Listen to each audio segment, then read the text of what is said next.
Salut les amis. Et un problème très sérieux parmi nous, les gens qui ont immigré aux États-Unis, selon les différentes catégories raciales. Nos frères et sœurs hispaniques sont en grand nombre aux États-Unis. Des millions et des millions. Par contre, ceux qui viennent de l'Afrique, de l'Europe et de l'Asie sont moins représentés, ainsi que de l'Asie, comme je l'ai dit tantôt. Quelle est l'incidence de ces nombres accrus de population sur les emplois, sur le vote, sur la politique? Vous allez constater avec moi que nos frères et sœurs hispaniques prennent de plus en plus de place dans la politique, dans le travail, dans les écoles. Ils sont partout. À mon avis, ça crée un déséquilibre entre les races aux États-Unis. Ça crée un sérieux déséquilibre. D'abord, premièrement, et ils ont l'avantage qu'ils parlent l'espagnol quand ils arrivent ici. Contrairement, par exemple, aux francophones qui viennent d'Afrique, ils ne parlent pas l'espagnol. Et le français n'est pas considéré ici sérieusement. Nulle part, c'est très rare, peut-être 2%.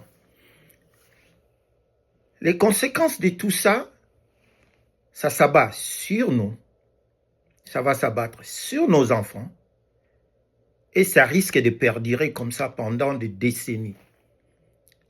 Raison pour laquelle nous avons nommé notre organisation Equal Immigration Rights Center. Pourquoi a-t-on nommé cette organisation de la sorte? Parce que nous voulons qu'il y ait équilibre.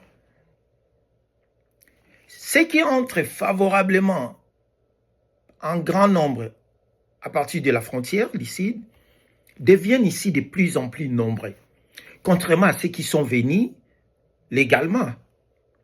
Et ils font face au backlog qui est causé par ceux qui traversent la frontière. Évidemment, il n'y a pas que les Hispaniques qui traversent. Il y a aussi les gens venant de l'Afrique. Mais la majorité sont des Hispaniques. Nous, au sein de Equal Immigration Rights, nous avons proposé ce qui suit. Ceux qui sont déjà ici, qu'on leur donne les documents.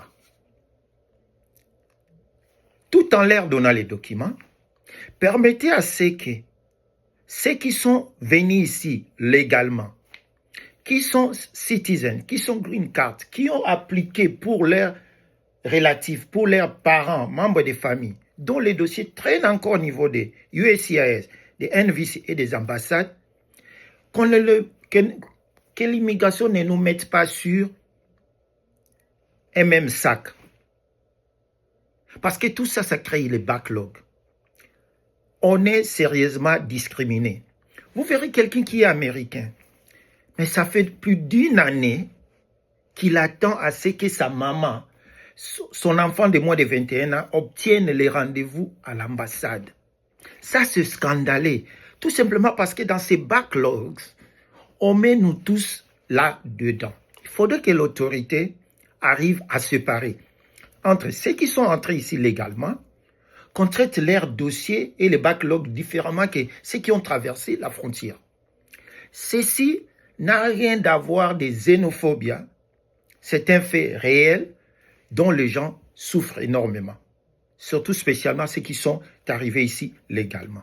Donc, que ceux qui sont ici